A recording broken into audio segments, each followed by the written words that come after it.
আমাদের আশেপাশে যে শুভা খানকিগুলো আছে, সরি, শুভা খানকি, শুভা কাং, শুভা কাং, শুভা, শুভাকাঙ্ক্ষী, জি জি, শুভাকাঙ্ক্ষী গুলা যে আছে, এইগুলাতে আমি বিশ্বাস করি না। বিশ্বাস করি না এই কারণে, কারণ একটা আপনার জীবনের একটা ইম্পর্ট্যান্ট টাইম, যেটা একটা গুরুত্বপূর্ণ মুহূর্তে আসবে, সুন্দর গল্প শোনাবে, আপনাকে ইমপ্রেস করবে, আপনার থেকে সুবিধা নেবে, দেন হাওয়ায় মিলিয়ে যাবে।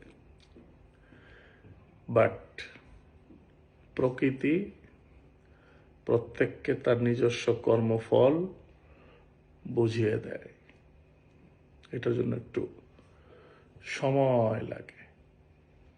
ইচ এন্ড এভরিবডি, সবার জন্যই কর্মফল ভোগ করতে হবে। Be careful everybody.